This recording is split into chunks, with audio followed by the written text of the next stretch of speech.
Give a big round of applause for Dr. Rita Mittal ma'am. Welcome ma'am, and now the dice is yours. Thank you Reshma for such lovely words of introduction जो कि जरूरत नहीं है सब हम अपने हैं and thank you chairperson for chairing my session and regards to madam Kiran Mantri our chief patron and all my seniors and friends and Dr. Pradeep Tambe from Mumbai who is a very captivating speaker and a very knowledgeable person and you are going to listen to me very soon. When I was given this topic of approach to a case of female infertility by Dr. Kiran Sinha, I was taken aback for a minute how to speak on such a big topic which is almost half the book of gynecology. And to cover it in 25-30 minutes is going to be a Herculean task. And then to speak in front of Dr. Pradeep Tambe, who is an expert infertility specialist, and above all the audience, who is already dealing so many cases of infertility, they are so updated, so I don't know what to tell you all. But I tried to make my talk very practical, very simple things. I hope you will learn some small things. So my talk will go through the introduction of infertility, definition, fertilization, the causes of infertility and how to approach, and some small cases through which you will see the important causes of infertility. So coming to the introduction of infertility, the reproductive age of women is from 15 to 44 years of age. 80% of the couples conceive in the first year if they really want to. Another 10% in the next 10 years, in the next 1 year, sorry. And 10% remain infertile by the end of the second year. With proper treatment, 85% of the infertile couples can conceive. So about 15% of the patients are really having problems in conceiving. Like the population explosion of our country, infertility is also an escalating global problem impacting approximately 1/6 of the reproductive age of our country. The infertility burden across Indian states, a study was done in 2019 and 21, and they found that about 18.7% of the 18.7 per thousand women still do not conceive after 5 years of trying to conceive. Due to the major causes of infertility, there are male factors in 30%, there are female factors in 30%, combined factors in about 25%. Then unexplained infertility is a very difficult group to manage, and from 5% psychological problems, environmental problems, family problems, and so many other problems. So as we see in the graph, the fertility rate is falling with age, and the window of fertility is closing.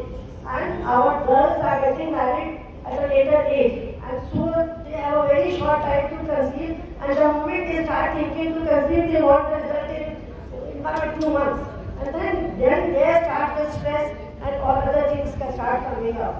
So if you define infertility, the inability to conceive after 1 year of unprotected intercourse, younger than 35 years, and if the lady is more than 35 years, should try to start investigating their couple after 6 months of unprotected intercourse. Secondly, infertility is the inability of a woman to conceive who has previously consumed, maybe one this, one dating, after that they are not able to conceive. So before I begin my talk, I would like to show a very small video which is very close to my heart. And I will tell you why I like this video. First, listen to this video. Fertilization is the epic story of a single Maybe sperm few of you have seen this video also. to unite with an egg and form a new human life. It is the story of all of us.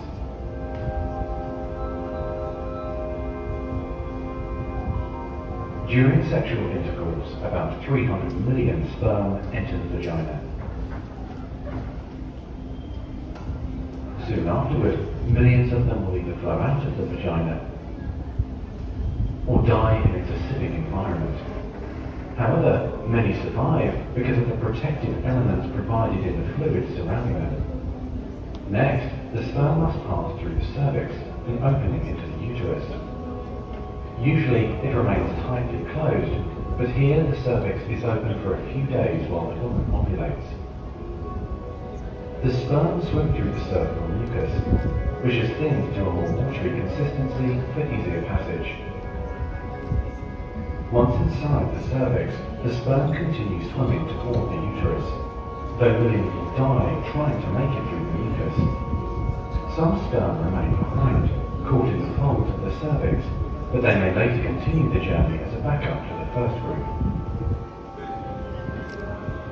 Inside the uterus, muscular uterine contractions assist the sperm on their journey toward the egg.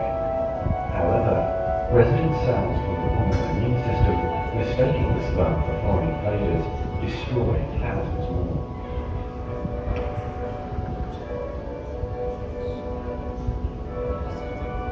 Next, half the sperm head for the empty fallopian tube, while the other half swim toward the tube containing the unfertilized egg. Now, only a few thousand remain. Inside the fallopian tube, tiny cilia push the egg toward the uterus. To continue, the sperm must surge against this motion to reach the egg. Some sperm get trapped in the cilia and die. During this part of the journey, chemicals in the reproductive tract cause the membranes covering the heads of the sperm to change. As a result, the sperm become hyperactive, swimming harder and faster toward their destination. At long last, the sperm reach the egg. Only a few dozen of the original 300 million sperm remain. The egg is covered with a layer of cells called the corona radiata.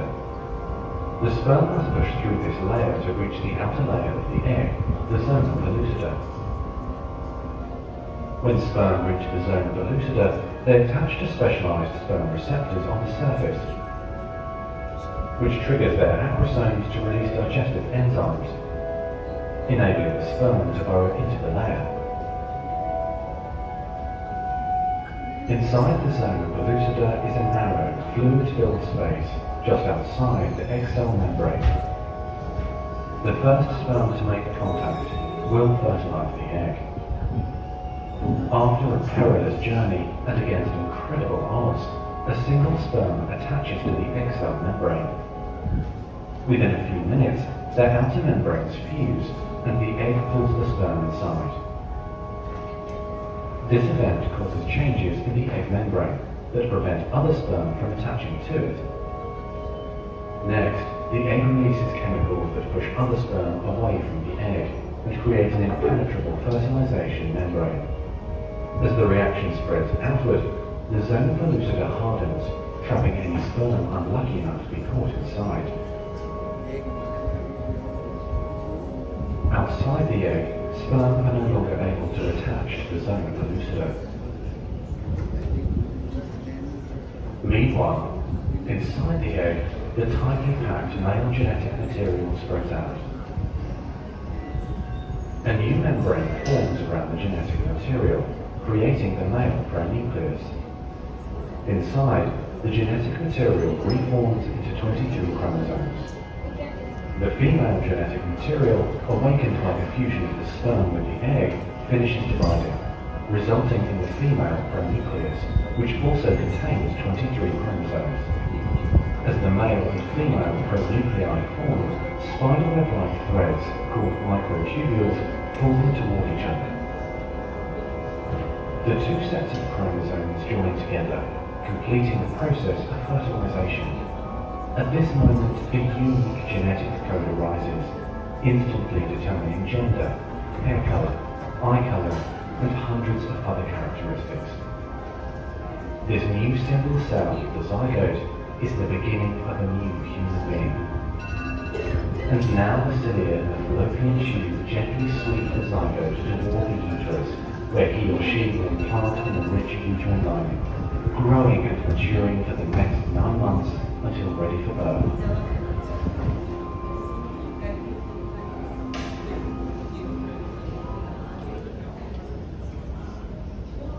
I see this video many times because हम लोग सोचते हैं कि हम ही लोग कुछ कर रहे हैं, कितना दवा कर रहे हैं, तो जो कुछ दिया वो हमें नहीं दिया, but seeing this video we find the delicacies and the intricate phenomena which really God has done, which only He can do.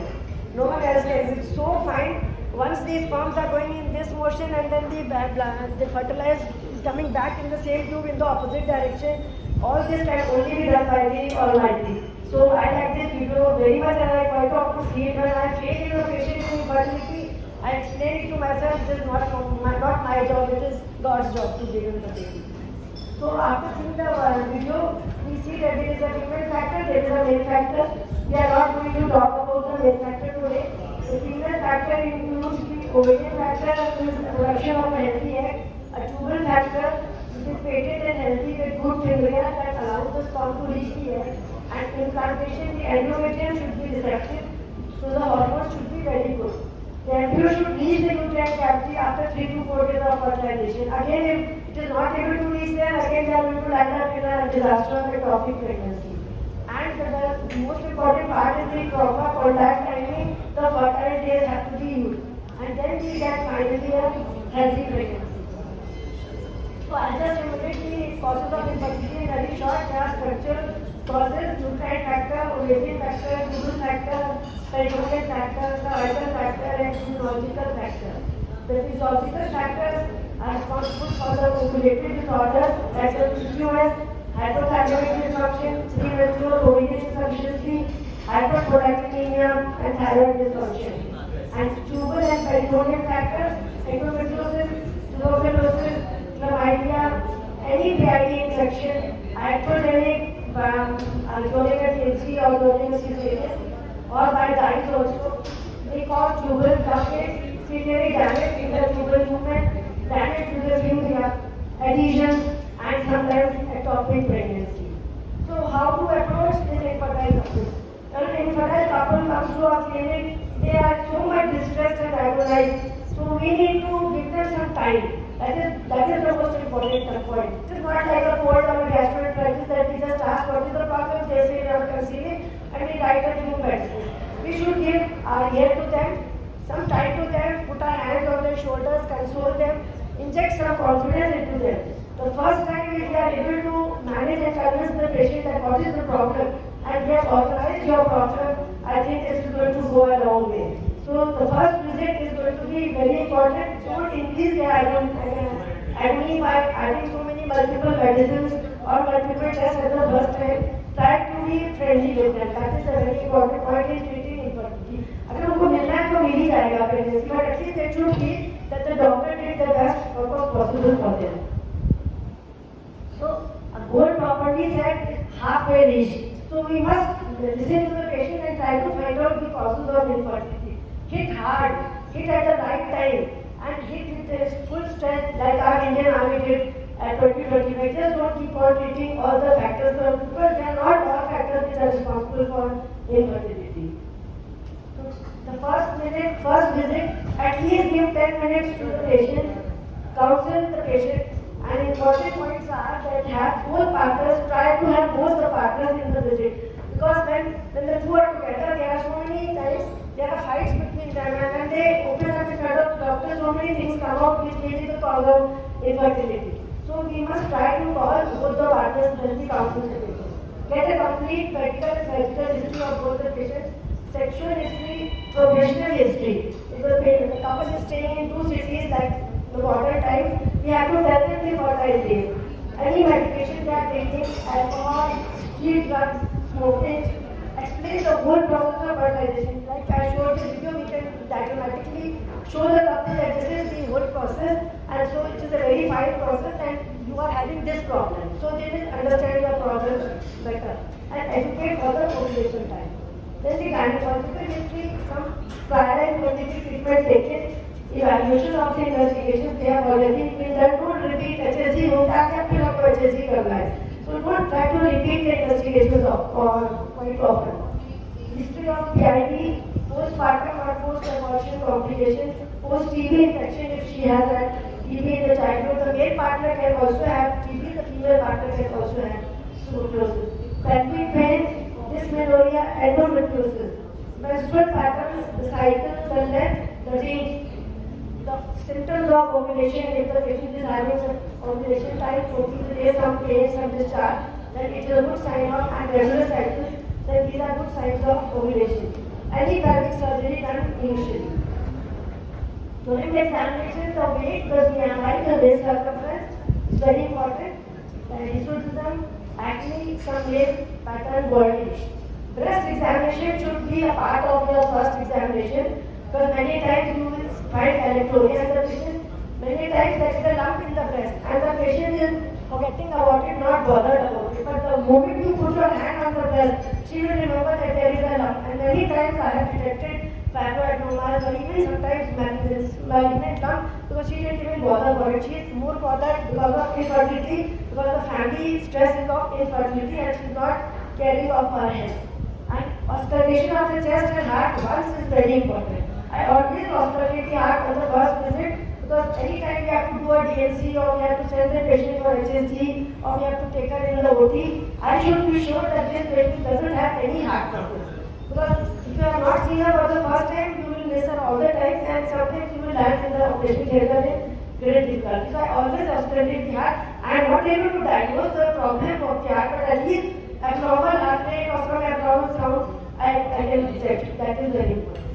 Then the PS is very important. I have seen so many patients come to me, PS is not done, only a previous tract and there is a polyp sitting on the cervix and which is not caught and that may be the cause of only infertility blocking these cervical loss. So this is the basic examination. And small tests done initially, a CBC, a blood sugar, fasting and BP, LGBT and creatinine, liver function and kidney function is very important because we are going to give so many medicines which might harm the patient if she has got some kidney or liver function. And the thyroid test. Optional test, the prolactin, FSH, LH, AMH and an X-ray test according to the need. The most important investigation is a transvaginal sonography. It is the best, the non-invasive, the most accurate and most informative test for case of infertility. So either we should do it ourselves or we should have good sonologists who know what we want. So we must definitely do a very nice TBS examination. Baseline ultrasound done on day 2 and day 3 and again on day 10 should be done in all patients of infertility before initiation of the therapy. Day 10 ultrasound, if the triple year proliferative endometrium is there, if the follicle is 14 mm and more, we are quite sure that this patient is having normal ovulation. It provides invaluable information on uterine pathology, fibroids, their location and size, adenomyosis, Mullerian anomaly. A very clear picture of ovarian pathology, is it normal or abnormal, like PCOD, small ovaries, low AFC, adherent ovaries, cystic ovaries. All this information we can get from the first transvaginal examination. It allows us to choose approximate stimulation regime to prevent OHSS and multiple pregnancies. Each in the case of serious PCOD and doing a stimulation, we have to be very careful to observe the OHSS coming later on. Fluid in the pouch of the hydrosalpines, endometrium type and thickness, polyps and adhesions. But in specific situations, 3D TBS increases the specificity and sensitivity like Asherman syndrome, Mullerian anomalies and polyps. Other specific tests as and when required sequentially are tubal patency test, HSG and sonography, test for endometriosis like CA125, test for tuberculosis and ovulation study. In nothing box, you can finally laparoscopy and cystoscopy. So now we are going to see some case scenarios considering a normal male partner. Case 1. Patient is 28 years old woman, married life arrangement. Symptoms are irregular scanty periods, weight gain, acne, hirsutism, strong family history of diabetes, no significant medical or medical history. On examination, the BMI is 35. It exposes aggregates on the neck and truncal obesity. So I think everybody knows the diagnosis and what are the investigations we will do. TBS, ultrasound, multiple peripheral ovarian follicles. Every case I present, there is a TBS finding. That is the window to reach to the diagnosis. So the transvaginal ultrasound, multiple peripheral ovarian follicles with thick in stoma, elevated LH FSH ratio, high serum androgens, and the thyroid is normal. So the diagnosis is polycystic ovarian ovaries. Most common scenario these days, that is why I kept it as the first case, because of increasing diabetes, obesity, and defective lifestyle, and postponing pregnancy for the carrier. So the infertility and cancer in this patient is an ovulation due to hormonal imbalance. So now if this patient has come to you for the first time, or maybe she has been taking treatment from any of the doctors and then she has come to you. So the first thing, because her BMI is 35, family history of diabetes, so first is according to the evidence-based recommendations, lifestyle intervention, exercise alone or a multi-component diet combined with exercise should be recommended for all women with PCOS to improve the metabolic health and also the ovulation. Women with PCOS should be counseled on that. And अगर ये बोलेंगे wait कम करो तो उनका उनको अच्छा interest नहीं करेगा। पर अगर बोलोगे कि अगर प्रेगनेंसी होगी और वो खराब हो जाएगी, वेस्ट हो जाएगी because of your weight and PCOS, because of the male hormones, वो ज़्यादा उनकी दिमाग पे असर करेगा and they are going to think more on their weight reduction. Consistent with routine preconception care in women with PCOS planning, weight, blood pressure, smoking, alcohol, diet, and nutritional status, moderate supplementation, exercise, sleep and mental, emotional and sexual health should be considered. This is from the international guidelines of PCOS. Now if the patient has come to you for the first time, then we will start for ovulation induction for the first 2 or 3 cycles. In the meantime, get the husband investigated and tell the patient that if in 2 or 3 months you don't conceive after losing weight or anything, then we will do further tests. The further tests include the HSG or the sonocytology. So the first line of induction is letrozole should be the first line pharmacological treatment for ovulation induction in infertility and ovulatory women with PCOS in no other factor because it does not cause HSS. It is a monofollicular development, so it is safer in PCOS than the clomiphene cycle. And there is clomiphene resistance also, so maybe that doesn't work. Letrozole should be used rather than clomiphene in women with PCOS. Current evidence demonstrates no difference in fetal abnormality rates between letrozole or clomiphene citrate. Metformin could be used alone or in women with PCOS with anovulating infertility and no other infertility factors. Clomiphene citrate should be used in preference to metformin in women with PCOS. The risk of multiple pregnancies increases with clomiphene citrate. And if after 2 cycles of this medicine the patient does not conceive and an HSG and SSG is normal, the husband is normal, then we need to do the follicular monitoring because these could be the cases of resistant ovary and the ovulation is not occurring, and so we have to do a follicular monitoring to see if it is working. But just don't keep on giving letrozole and clomiphene for innumerable number of cycles. And if the patient has already taken 6 to 7 cycles from some other doctor, then we should not lose her in that. We should further investigate the patient. Second line is gonadotropin alone could be considered rather than clomiphene citrate in therapy. Named women with PCOS and no other fact that is common for all. And gonadotropin alone could be used over gonadotropin combined with clomiphene citrate. Gonadotropin could be the second pharmaceutical line for therapy with PCOS who are anovulatory and infertile. Laparoscopic ovarian surgery could be second line therapy for women with PCOS who are anovulatory and infertile with clomiphene resistance and no other infertility factors. So this is in short the management of a case of polycystic ovarian syndrome who has come to me for the first time or after taking treatment from many others. Case 2 is 33-year-old woman, married type 2 years, chronic pelvic pain, progressive dysmenorrhea, menorrhagia for the last 2 years. So again, investigations, again the TBS was done and we find an ovarian adenoma of 5 centimeters in both the ovaries. CA125 is 250, AMH is 1.1 and it is a case of endometriosis. The diagnosis is clear from only the symptoms and the TBS. Nothing else is needed. So what should we do? A medical treatment or a surgical treatment in this case, and why? The infertility mechanism is ovulation defects because of inflammation and adhesions impairing the ovular transport and implantation. So there is defective ovulation, there is defective transportation, there is defective implantation also. So medical or surgical? In this case, 5 centimeters. 5 centimeters size, age is 33, AMH is less, and CA125 is more. So I think I should go for surgery in this case. The AMH is low, the CA125 is high, cysts are big in size, and patient is also having symptoms of dyspareunia and dysmenorrhea and menorrhagia, and age is also 33. So laparoscopy revealed endometrial implants on the ovaries and peritoneal tubes are patent. Operative laparoscopy could be offered as a treatment option for endometriosis associated with infertility in the revised American Society of Reproductive Medicine stage 1 and 2.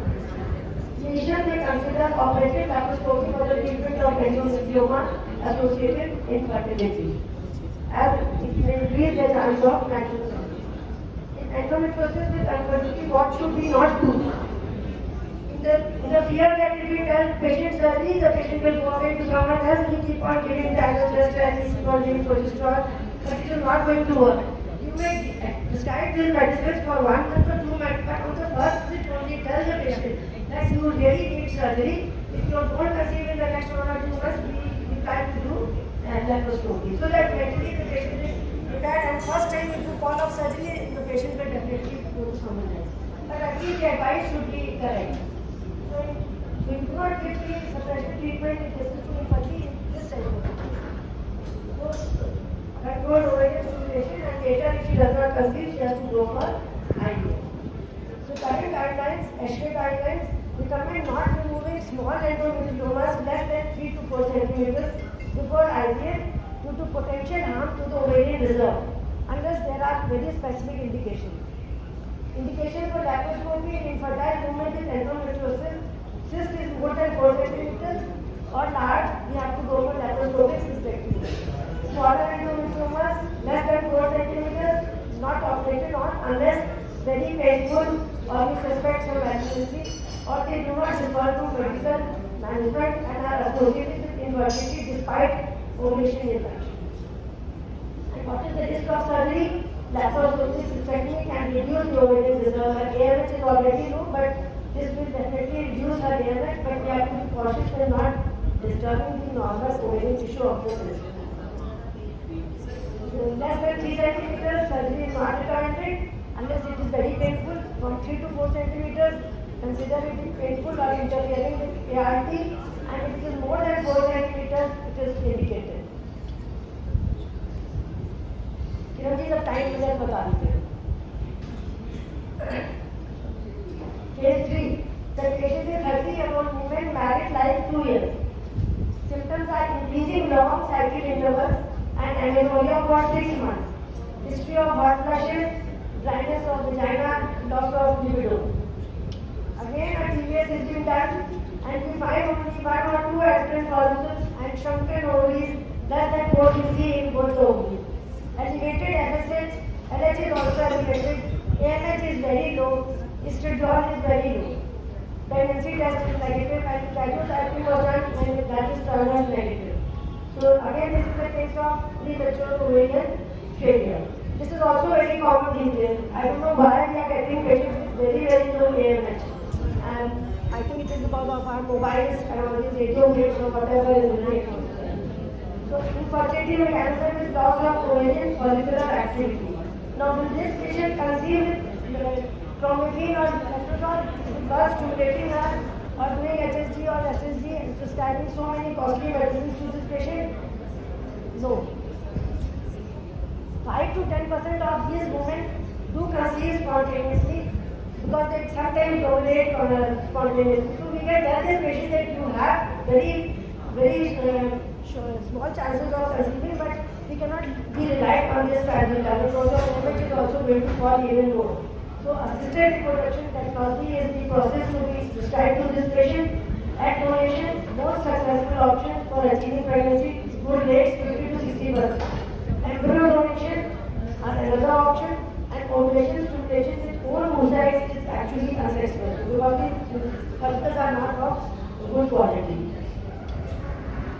There are experimental options coming up in vitro activation. We take out the ovarian follicles from the patient's ovary, and in with the enzymes we are developing the follicles outside and maybe then we are able to use it for the IVF, but this is just an emerging process. Stem cell therapies, ovarian tissue transplantation and PRPs. These are all emerging trends but doesn't work. The IVF and donation is the best option for this patient. Case 4 is 32-year-old woman, regular cycles, scanty menses, anemic, malnourished. No conception after 2 years of trying. On examination, the weight is 35 kg and she is very anemic. Again, the investigations, hemoglobin is 8.5, ESR is raised, her TDS is thick, ecogenic endometrium with 1 or 2 calcifications, fluid in the pouch of bladder, X-ray test shows pulmonary cause infection, HSV not done because of hydrosalpinase. We presume that the tubes are blocked. Secondary to the PID, the infertility mechanism is blocked fallopian tubes and unhealthy endometrium. So the treatment is, first line treatment is ADT for 6 months and 2 months, all the 4 drugs and then 4 months for the first 2 drugs. Investigate her for the MDR also and also tuberculosis in the husband because she might have got the infection from the husband. The surgery is salpingectomy is considered in cases with severe tuberculosis or hydrosalpinx before IVF. Estate items and ART technology does not have TB specific infertility guidance. Their general stance includes thorough evaluation before ART in women from TB endemic areas. Delay ART until the completion of ATP. IVF is often the best option, especially with bilateral tubal occlusion. Endometrial TB can require implantation and treatment does not always restore the normal function. The results are not very good in cases of tuberculosis. So consider surrogacy or adoption in cases with irreversible tubal damage. Case 5 is 32-year-old woman, married life 5 years, heavy menstrual bleeding, polymenorrhagia for 3 years, severe cramping and clotting and infertility for 3 years. She is very anemic because of the bleeding. So investigations, the hemoglobin is 6%. Again the ultrasound and MRI shows submucosal fibroid 4.5 centimeters distorting the uterine cavity in the left lateral wall along with 2 or 3 small subserous fibroids. So the diagnosis is infertility due to fibroid interfering with the implantation and the endometrial distortion impairs the implantation. So again the treatment is medical or surgical. Everybody agrees to surgical. There is no place of medical management to reduce the submucosal fibroid because it will not improve the infertility. But if you build up the patient for hemoglobin and minimize our blood loss, we can give the mifepristone or some Genara Celerox till 1 or 2 months till the hemoglobin is covered, but we have to do surgery in this patient. So what is the management option? Hysteroscopic myomectomy is the preferred surgical approach for removing the submucous fibroid. This minimally invasive procedure can improve fertility outcomes by restoring the normal uterine activity. The preoperative considerations in case of severe anemia due to heavy bleeding, we have to follow the step W classification of fibroids for the submucous myoma. There are few criteria which we have to follow, that either are we really able to do the hysteroscopic myomectomy or not. So the post-operative care is important because adhesions will form and again she will land again into infertility. So we have to manage that the cavity remains intact after doing the myomectomy. So this is the step W classification. We have to see the size of the fibroid, the penetration, the base, and either it is in the lower zone or the middle zone or the upper zone. And if the fibroid is in the lateral wall, again one more point added. So the score is from 0 to 4. We can do hysteroscopic myomectomy. It is going to be very successful. Means it is a small side fibroid, doesn't have a broad base, it is not going deep into the myometrium, and it is on the anterior posterior wall. So it is going to have a good result. But if it is a big fibroid, it is on the lateral wall, it is having a broad base, then you might have to do 2-stage myomectomy or even a open or laparoscopic myomectomy.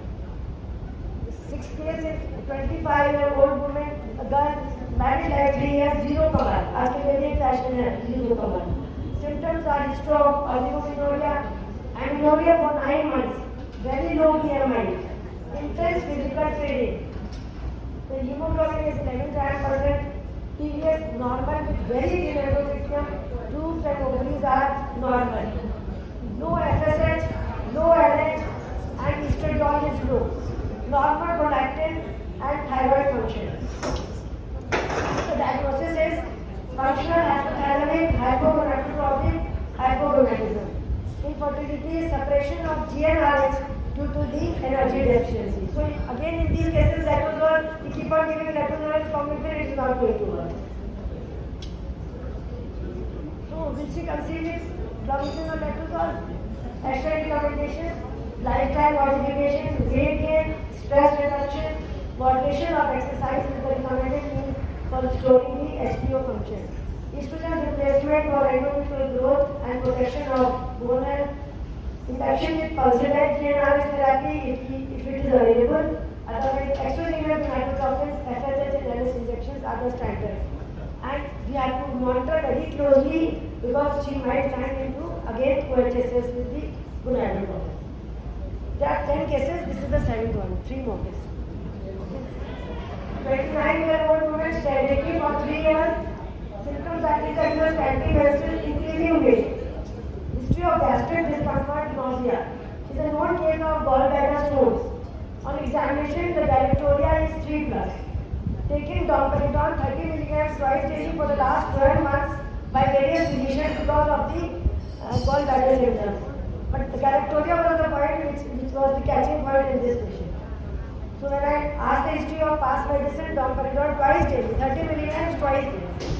So again, the investigations, the TVS was the thin endometrium, elevated serum prolactin 500, TSH was 100, and MRI reveals a small pituitary microadenoma.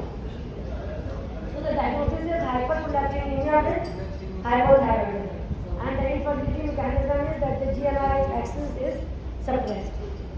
So how will we manage this patient? Stop domperidone, get the gallbladder operated, give alloxin because prolactin is also raised in hypothyroidism. So maybe because of thyroid, she is having raised prolactin, because of the domperidone, she is having raised prolactin. So we give alloxin and then start cabolin and no ovulation induction for 3 to 4 months and then reassess the patient. And she might conceive on her own or else ovulation induction might be needed. Case 8 is a 34-year-old woman married like 2 years, 2 missed pregnancies. For the last pregnancy was done 8 months back. History of fever and bleeding continued for 3 months.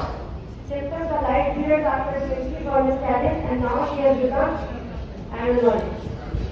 So again, if you do a TVS, there is an irregular ecogenic endometrium with separation seen. Hormones are normal but not having withdrawal bleeding. If you give this patient given the hormones, she will not have withdrawal bleeding. FSH is normal. HSG shows intrauterine adhesions. So she is a case of Ashenvall syndrome. So infertility mechanism is adhesions, impair the endometrial function and embryo implantation. So hysteroscopy considered the gold standard for diagnosis, allowing the direct visualization and assessment of intrauterine adhesions. The primary treatment is hysteroscopic adhesiosis, aiming to restore the normal uterine cavity. This can be added with laparoscopy to see the tubal status. This procedure has shown promising results with studies reporting pregnancy rates approximately 60%. Post-operative management includes hormone therapy, the endometrial regeneration, mechanical barriers for some time to prevent the adhesions reformation, and follow-up repeat hysteroscopy or imaging after some time if she does not conceive. Again, the emerging therapies are the PRPs and the bone marrow deprived stem cell transplant into the endometrium. Case 9 is 29-year-old woman delivered by a cesarean section 2 years ago and the baby also expired. Had postpartum hemorrhage and a uterine ureter was done. History of irregular bleeding of the lower. Infertility since then. So again, if you do a TVS, the CBC is 8.5, the blood sugar fasting is slightly dilated, scar stenosis. This is increasing incidence because of many, I feel it is because of single layer closure of the uterus, but it is on the increase. So scar, cystocytic program release intranuclear adhesions, hormones are normal, MRI also done and it confirms the finding. MRI should be done before handling this patient to see the amount of myometrium left at the base of the Nike. If it is less than 3 millimeters, it is little dangerous because we perforate it while doing it histoscopically. So it should be, we have to see the width of the myometrium before we plan for a surgery for this patient. So the management, histoscopic adhesiosis, laparoscopy and follow-up for uterine Nike, also called the uterine scar defect, is a pouch-like defect at the site of a previous uterine section in the myometrium. How can it affect the infertility? By impaired endometrial environment, chronic infection, cervical mucus obstruction, disrupted uterine contractility, and impaired implantation. Not all women with Nike are going to land up in infertility, but in symptomatic women with abnormal bleeding, it is a contributing factor. So medical management, we can give OCs, but if she continues to bleed, we have to do surgical management, either histoscopic restriction, a laparoscopic repair, or even the combined repair. Last case, 25-year-old woman delivered one child 5 years ago without complications. Has regular cycles, no significant finding on fertility workup. TVS normal lab reports, TVS normal, HSG normal, semen analysis again that normal, although she has had one child. Ovarian stimulation, follicular study many a times, unexplained secondary infertility. This is also very common these days. So in this case, the management option is expected management, suitable for younger women less than 35 years of age, and infertility duration is only 2 years. So you can explain her the ovulation time and fertility time and explain the whole process maybe to us. Lifestyle modification, time intercourse, ovulation induction with IUI, assisted reproductive technology, and IVF success varies by age less than 35 years it is 40 to 50%, and 40 years it is less than 10 to 15%. And finally, laparoscopy to find out maybe she's having some subtle endometriosis, some pelvic adhesions, some tubal abnormalities which are not detected on the HSG. So, stress levels of women with infertility have been shown to be the same as women with cancer, AIDS, or heart disease. So, we have to be proactive and we have to be very friendly to the patient. Make their barren land fertile. So thank you for your patience.